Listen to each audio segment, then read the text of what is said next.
And we are live. Julie Wade from Ziggys Mediterranean Cafe. How are you?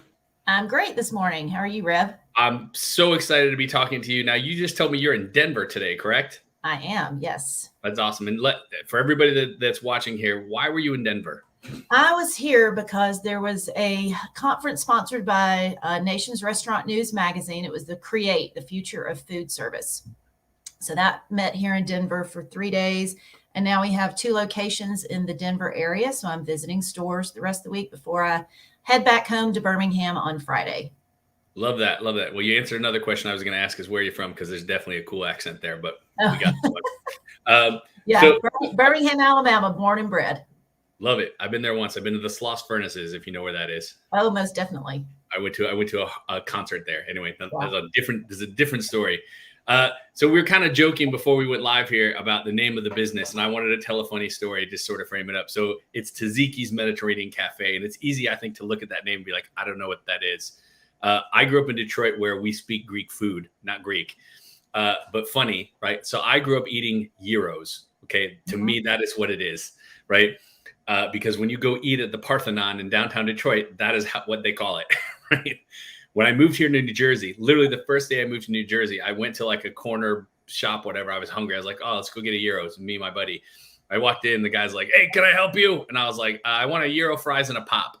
And he was like, what? What did you just order? I was like, gyro fries and a pop. And he's like, I don't know what those things are. He's like, a gyro? Do you mean a gyro? And I was like, yeah, a gyro. And he's like, what is a pop? That's a soda. I was like, welcome to New Jersey. Anyway. So, and if you ordered that in the South, it would be a Coke. A Coke, yeah. No matter what you were getting. So yeah, and then what flavor, right? Yeah, exactly. What do you guys say at the brand? Do you say soda? Drinks. We Drinks, just kind of beverages. Generically refer to them as drinks. So awesome. Well, listen, I wanted to point out to everybody who's watching this live or watching it later, listening it later, that like you are the type of person that will go to an event like Create because you're trying to learn, you're trying to grow. You're a networker. You're the type of person that's like, I'm trying to figure this out. Like, what was your biggest takeaway from that as a marketer? The digital customer experience is first and foremost for brands now. That is where our customers are. They're on their devices. They're either ordering through their phones, tablets, online.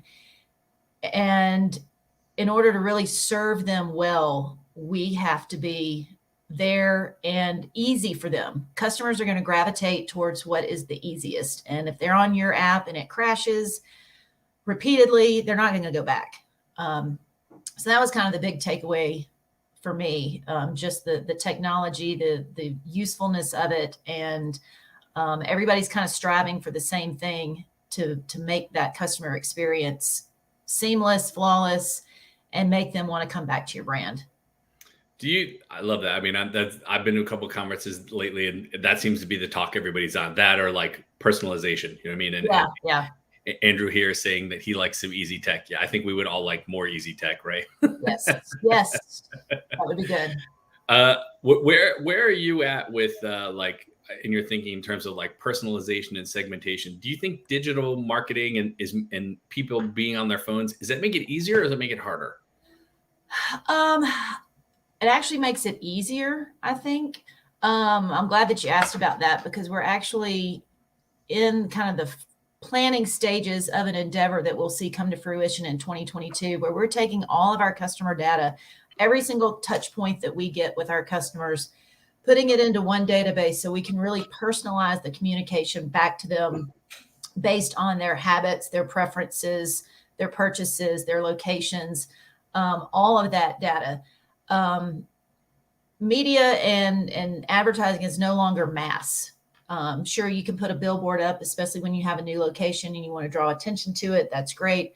But the more you can segment, meet people where they are, give them the things that they want that fit their family, their lifestyle, their needs, that's going to become more and more effective. We just are in the process of rolling out a SMS marketing platform where we have some AI technology and it's very personalized. We are sending a text to somebody and it will say, hey, Rev, this is Joe from the Ziggys in Atlanta, if that was the location that you visited. So we very highly value personalization and think that that is definitely the wave of the future. That's awesome. Would it know that I hate tomatoes on my my gyros, or as I say, tomatoes? If you told it that, it would remember. Yes. I can't wait to test this out. Yeah. Great. That is awesome. All right, I want to come back to that in a second. All right, for people who aren't familiar with Ziggys, can you tell us just a little bit about the brand? Sure. Sure. We are a fast casual Mediterranean brand started in Birmingham, Alabama in 1998 by Keith and Amy Richards. Keith was worked for one of the most wonderful restaurants in Birmingham. Had a culinary background, went on a trip to Greece with his wife, Amy, and saw the hospitality, the openness of the Greek culture, and really was just drawn to the whole just feeling and vibe around the Greek culinary scene. So he wanted to bring that back to Birmingham, which we have a pretty vibrant Greek restaurant community as well. So he partnered with a couple of those folks, and we still get our pita fresh every day from Najee's Bakery in Birmingham. Really started in 1998 with one location, grew to 3, and then partnered with Fresh Hospitality in the early 2000s, started franchising. Now we're in 17 different states with 92, soon to be 93 locations. As far west as here in Denver and even in Boise, Idaho, but mainly concentrated in the Southeast. That is awesome. That's an incredible story. I need to eat there. All right. So you have 92 stores in 17 states. I got that correct? Yes. Yes. Good. My short-term memory is still here. We're good. Yeah. It might be also be fueled by coffee. That sounds like a complex marketing problem, especially given what you just said about personalization and digital and customer journey. Mm-hmm. What are some of the things? Actually, let's start with the CRM. So you said that you're instituting a CRM where you're going to have all these customer touch points, right? Mm-hmm. Mm-hmm. Are you using somebody else's? Are you building your own? How are you doing that? We're building one through the Salesforce platform. So we're taking everything that we currently have, and we're going to integrate that with all of our social media, with the text marketing, with our email marketing. Putting it all into one place. That is a robust system. Yes, it will be. I mean, we're working right now to build out, down to the granular level of, okay, what are these fields going to be, and what information off of the receipt are we going to pull into this database, and what transaction level data are we going to get? And my answer to that was all of it. We want to know everything. We want to know where the customer came to, what time they were there, what day of the week they were there, what they ordered. All of that is going to be actionable data for us down the road. And a field for does not like tomatoes. Yeah. Just a suggestion. How are you going to implement that to help? Not at the brand level. Like, let's get into the weeds here. Like, how are you going to use that system to market at the location level? There's a couple of different ways. First of all, this is going to be a very valuable tool for our catering sales persons, which are all at the local level. The way our organization is set up is we have, brand level marketing that comes out of our Birmingham and Nashville offices. And then each one of the locations either has a local store marketing person who has that title, or there's someone who's serving those functions. It may be the franchise owner himself or herself that is doing that. They may have a spouse helping them. They may have somebody part-time. They may have somebody full-time. But there's somebody in each location who has those marketing responsibilities. And a lot of times those overlap with catering sales. So the person that's doing the catering sales will be able to really dive into that CRM. We're pulling all of that information in as well. And help that person market to the folks that, we'll have it down by dollar level. So maybe folks that are really have spent lots of money with us, we can send them one particular offer. We're also going to have it, hopefully we can collect this, and this will be up to our local folks to fill in this field. What kind of business is it? Is it an attorney's office? Is it an accountant? Is it a drug rep? Is it a manufacturing plant? Is it a school? So that way we can really go in And let's say in the first week of August, when we know every school is getting ready to come back and they're going to have all their teachers show up, we can send them a targeted email from that local person that says, hey, schools go back in Jefferson County next week. We know you need to feed your teachers. We're the perfect option. And if you order with us, we're going to give you free hummus, or, free drink, whatever the offer may be. But that's one way that we're going to use it, is definitely for the catering sales. And then for the mass consumer, kind of the same thing. We have a pretty robust email system right now that our local marketers get to use. And we've just kind of completed a really good analysis of that to see, what are the times that the e-blasts go out and are the most effective? What are the call to actions that are the most effective? How can we increase our ROI on those? So that'll be a very big part of this more robust CRM that will allow us to get down to local folks, preferences, all kind of different things that our local marketers are really going to be able to use and dive into, and probably more options than they will ever be able to really effectively accomplish. But the data will be there and the tools will be there for them to use. That sounds awesome. I have about 1,000 questions. I've not heard anybody doing this yet, but let's start with this one. Okay. So you're talking about the CRM, you're talking about the personalization, you're talking about the emails. What I want to talk about is, did you say that you have a marketer for each location? Okay. Yeah. I mean, there's someone who is performing those functions. So like in Birmingham, we have 3 folks that are local store marketing persons. 3 of them are part-time, 1 is full-time. In Louisville, Kentucky, they have 2 locations, soon to be 3, and they have a full-time local store marketing person who also does help on those catering sales as well. So, it just kind of varies by market. Denver, they have a full-time marketing / catering person. Dallas, that franchisee and his wife, they kind of tag team those responsibilities. So there's somebody in each market that's designated to do those things. It may not be its own salaried position or, a full-time position, but there is somebody that is doing that on a consistent basis. That is amazing. I've never heard this. Who do they answer to? Like, who's their immediate point of contact above them? They answer to the franchisee because they're employed by the franchisee, not by us. We certainly provide them with all kinds of tools.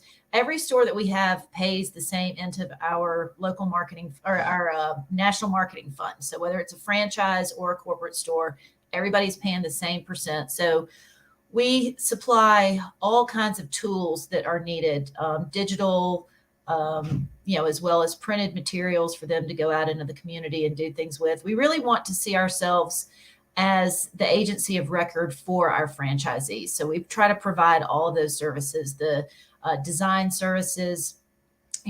We've had some franchisees that have reached out and really wanted to do some streaming TV. So we partnered with them and helped them kind of navigate that process. And so anyway, we do definitely serve a lot of purposes for the franchisees. And then, when we have a new local store marketing person that comes on board in one of those markets, then we will certainly train that person and make sure that he or she is very well equipped and knows about all of the materials and tools that we have available to them. That is awesome. I've never heard this. I'm so impressed. Good. I came from other concepts where it was just kind of not even really, it was almost an afterthought to do local store marketing at this level. But this goes back to Keith and Amy's original vision, because the way that they like to describe our locations is if you were going to a Greek home and having a meal, that's the kind of food that you get at Ziggys. So it's the Greek man at the door welcoming people in. It's somebody walking around the dining room talking to you. How are you doing today? How's Johnny doing in school? How's his baseball team doing? It's that kind of feel. I've been a customer of Ziggys for more than 20 years, ever since they opened their first location in Birmingham. And when the one came to my neighborhood before I started with Ziggys, it was kind of like Cheers. It was like you walk in and you knew everybody that was in the restaurant, and The people at the cashier stand, they knew what you wanted. And if you changed up the order, they were like, whoa, okay, this is different for you today.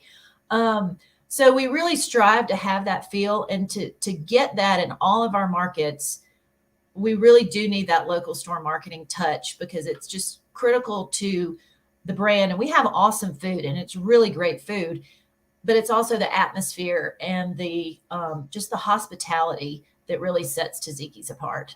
That was awesome. How do you implement and teach that system? Like I'm assuming the initiative comes from corporate, and then you're applying it or helping with the franchisee or the local store. How do you do that? Well, we've got several different ways. There's somebody on my staff that is specifically responsible for working with the local stores. So she's on the phone pretty much all day, every day, talking to local operators, local store marketing folks, teaching them, getting back information from them. Hey, this is what's working over here. So why don't you try it in your location? She's kind of that connector person that deals with all of the franchises and all the different locations. So that's definitely one way that we're able to kind of spread the message on what we're doing. We have a lot of internal communication tools where we kind of lay out what the program is. We typically have 4, major promotions. Two to 3 of those will be food related. Like this year, we did shrimp kebabs that we released in February, ran through the end of April. So when we do a big promotion like that, we have a webinar that we do for the entire system, where all general managers, all marketing people, all franchise owners, they all come together on this webinar. And we kind of lay out not just the marketing, but it's like the training team, the ops team, the financial model for it. All of it is shared with everybody. And then we specifically have a marketing follow-up webinar about a week after that, where we really get into the nuts and bolts of, okay, here is the window cling that you're going to get, and this is how it needs to be applied. I mean, we get very, very specific, because because operators are not marketers. Exactly. Yes. You said that. I did not. I'm a failed operator because I am a marketer, so I understand. Yeah, that is incredible. I can't tell you how many times I've heard multi-location brands tell me, "Oh, it's too hard to do things like that," and you're like, "No problem, we got this." Would it be safe to say that marketing is a part of the culture of the brand, and so as a franchisee or a corporate store opens, it's just accepted that that's part of it? Oh, absolutely, yes, yeah. I mean, in addition to the funds that everybody's sending to the National Marketing Fund, without auditing them individually, I would be willing to bet that everybody's spending an additional, 2 to 5% in their local store. They just understand how important that is. And that's not something that's really skimped on or ignored. It's something that's very much in the forefront of what we do, what our culture is, and what we're able to provide for the local stores. Amen. All right. It's 2021. I guess we're still kind of in a pandemic situation or whatever. What are the most important or easy or valuable, whatever word you want to use there, ways for brands at the location level to drive new guest acquisition? We are getting a ton of new guest acquisition through the third-party delivery platforms. That's the easiest way to reach customers who would not otherwise darken your door. That's kind of been the tried and true, at least for the last 18 months. We have gone and done a pretty good bit of social media advertising, especially when we were doing a big app relaunch a few months ago, because we wanted folks to know that we do have that technology, and we do have an easy way for them to order. We have a lot of our locations that are doing, it's not necessarily third party delivery. It's still through a third party, but you can order through our native app and not have to go into the third party app to order. And so that's been very valuable to us as well, because you can't do business like you did 5 years ago. You cannot just open your door and expect all the customers to rush into you. You have to take. No, everybody's at home now. Yeah. And it's, it's really so interesting that we've seen as our dining rooms have returned, we were really anticipating that we would have this major drop off in the to-go, the curbside, the digital, and we haven't seen it. I mean, it's slipped a little, but as the dining room sales have increased, it hasn't. The dining room sales have increased, but the digital has not gone down in an equal proportion. So yeah, we love that. Yeah, we're very thankful for that. So it is. You just have to be very cognizant of all those different channels and not forget about any of them. And we kind of had an internal debate a few months ago about, is our customer getting older? Because you look around the dining room and you see one customer segment, but then when we actually dove into the data that we have, no, it's not. It's just that's the most visible portion of our customer base. And the others are taking their food and they're eating it at home. And so we don't necessarily see them sitting in the restaurant. Makes sense. Totally makes sense. Yeah. Is it a priority for you to get people who normally order from third party to convert them to a direct channel like an app or online ordering? We would certainly like for them to do that. But, we have really great third party relationships. And we understand they have a business to do, and we've been able to navigate those waters pretty well, so that it's not a losing proposition for us. I know a lot of people think that, well, I'm giving away all of my margin by going through the third party, and while yes, it's a significant portion of each transaction, we've been able to craft things through some marketing, and it's good partnerships where it's a win-win for everybody. So those customers that are on that channel, if they want to continue doing so, then yeah, that's fine. Okay. And I just want to call out that Eric Bam is very excited to be watching us here. So he gave us hearts and pizza. Okay. Thank you, Eric. How do you affect retention when your guest just wants to use Seamless, or sorry, we're in New York City, Grubhub? Well, we can go through, and that was kind of what I was talking about, the good third party relationships that we have. We've got partnerships with a couple of them where we do run some marketing promotions, trying to bump us back up to the top of their algorithm, and really focus in. Sometimes we'll do a guest acquisition promotion. Sometimes we'll do a guest retention. We kind of flip flop those, so that we're trying to accumulate as many customers as possible and keep them coming back as often as possible. I love that. All right, let's put a scenario together here. You got a couple of stores in the middle of, doesn't matter where. They call the office and they're like, Julie and Julie's team, we hit a 20% drop this month. Please help. What can we do? What happens in that moment? Well, the first thing we're doing. Hopefully that's never happened. Yeah. No, not since I've been with the company. It has not. So the first thing that we would try to do is look to see, is it a drop in check average? Is it a drop in transactions? Kind of more diagnose the problem and see. If it is a frequency problem, then we would use those internal tools that we have available. Like our eBlast are extremely effective. When I first came to the company, I was actually blown away by the open rate, the click-through rate that we got on those. It was much, much better than I anticipated. So that's a very valuable tool for us. We always put a call to action in there, or at least, that's the best practice, put a call to action, so that we can directly tie that back to revenue. So that would be the first thing that I would do is let's see if we can use some of our internal mechanisms to try to drive that frequency back up. If it's just a lack of guests and we need some customer acquisition, then we would definitely do. We've had great success with some streaming services, some OTT advertising. That would be a route to look at.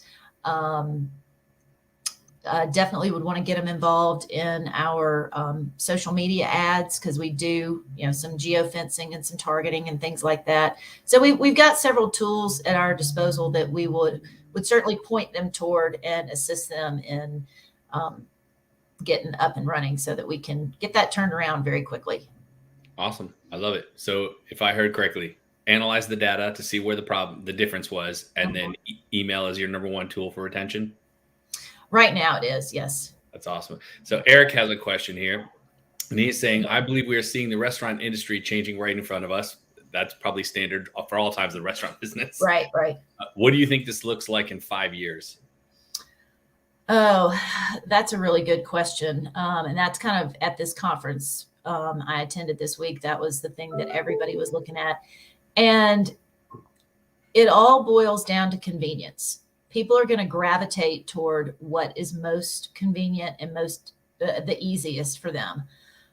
So I think that we're going to have to be an industry that keeps evolving with the customer needs, and be very in tune to that. And every single person that I heard spoke, and this is so true for us as well, COVID didn't really change anything. It accelerated things that we were already doing. It fast forwarded all of that, the third party deliveries, the app, the technology, the curbside, all of those things. So we have to continue to be in tune, and we pray that there's no other disaster like that forces us all to kind of flip on that switch. But it's going to be hopefully more of a gradual change, but it's still going to be, technology driven and customer focused. Yeah, I kind of jokingly say this, that consumers have been on this thing for more than a decade. Now restaurants are finally willing to recognize that. Yeah. So. Yeah. I mean, you've got to be where your customers are, and where they are is on their devices all the time. That is awesome. All right, we have a couple of minutes here before we wrap. Any big local marketing secrets you'd be willing to share, or for somebody who's trying to figure this out? Big local marketing secrets, or even a small, tiny tactic that like had a crazy impact that you're like, everybody should do this. I'm trying to think what I've heard. You're like, Rev, you can't steal from my playbook. And like, okay, well, get that. Well, it kind of tying into some of the post-COVID stuff. Family Feast have become a very big portion of our playbook. It is, the picture that you're seeing behind the screen there, that is a photograph from a Family Feast photo shoot that we did. And really any promotions that we do with the Family Feast, we've been pretty successful in several markets doing spirit nights with schools. They want to raise funds. They want to provide their students and families with an affordable and easy way to get dinner. So we'll do a partnership with a school where, a portion of every Family Feast will give back to the school. And it could be any nonprofit, doesn't have to be a school. So that's really been a big driver for us. We have a lot of places that'll do specials, like a Thursday night Family Feast for $25, or whatever it is. All this food for $25? Yeah. I mean, it's a really good deal, and sometimes they'll even throw in a gallon of tea or a hummus appetizer. So everybody's doing their own thing, but those have really been successful in those markets where they promote it locally. Awesome. I feel like I need to location scout Rutherford, New Jersey for you so I can have this. Yeah, exactly. Yeah, we'd love to come up into the Northeast. Awesome. Well, Julie Wade, this has been awesome. I really appreciate you sharing this. Thank you. And if you watch this live, thank you for watching it live. If you're watching it on repeat, it's on YouTube, Facebook, LinkedIn, and eventually it's going to be a podcast. If you have questions, just ping one of us here on LinkedIn. We appreciate it. Julie from Ziggys Mediterranean Cafe, thank you so much for taking the time. And I know you're on the road, so we appreciate you prioritizing this. So you're very welcome. It was great. Awesome. Thank you, Julie. Have a great day. All right. You too. Thanks, Rev. Bye.